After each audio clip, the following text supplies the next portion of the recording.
yo pues hace maite de guaraco a veces aquí vais a yo vaina primer por más de aprender cojar todavía está prueba ya sa ya o va así va yeterupi así que por allá yo refugio cada día en la palabra de Dios a árabe yo me emita la San Lucas capítulo 7 los versículos 27 y 28 que ve Jesús en Juan el Bautista. Ahí en de besa. Juan ni cojina peñan de yara ni eme hija. Se amundo, se ni era jaja nere nondera. Ombosako hija man debe de la pena. Ja EPM, dai pori ibupora cuera aputepe, va eguasubeba Juanwi. O paisabo, pe misibeba tupa isambujape, upeban ba eguasube shuwi. Ba eko ape Jesús las dice niende. Hay abuelo jorete y la Juan ministerio.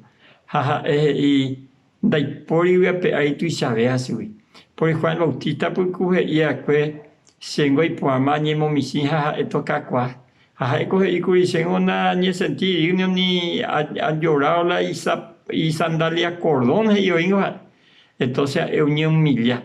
A cuanto maña ni momisina ni de ya esa y no debe cope ni de ya ni de botuisa. Jesús copea la ya po acá ahí.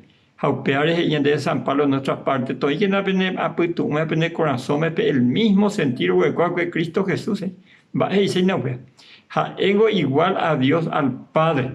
Ja sin embargo ja oye que upea posición ja oye momisi. O nace o capayan de apute. A Juan el Bautista éramos yepe la mungaraya que Jesús. Éramos yepe la agendó la manifestación del Padre y Hijo Jesús el que jala el Hijo amado. No llevo tu shay. A Jesús o alaba Juan y pea la tu vea que voy a peari. Más la ñande tu vea que voy a peari. O pava vean de y por allá ñemo misia bien. Pea ñande la ña aprender. Ñemo misi. Ñande ya presencia porque tomamos ñande botuisa. Porque ahí mañana debe ocurrir. El que se humilla será enaltecido, el que se enaltece será humillado. Ñañe humillante, ñañe momisinte que ñande ya presencia porque hoy ñande aprender que se ve la mansedumbre y humildad. Jaupe ñande ya aprendió.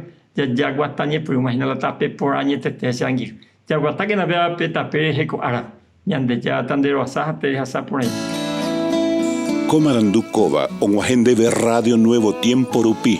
Reikua vejanguañan de yara rembiapo ucapu, romonguajesen de venderogape, bo epui por ahí tereiva, handereje pumo añese ba ebete. Es ahí oreve ore WhatsApp, más 595-971-430-222. Ñande yara tanemo ingo pu aguapupe.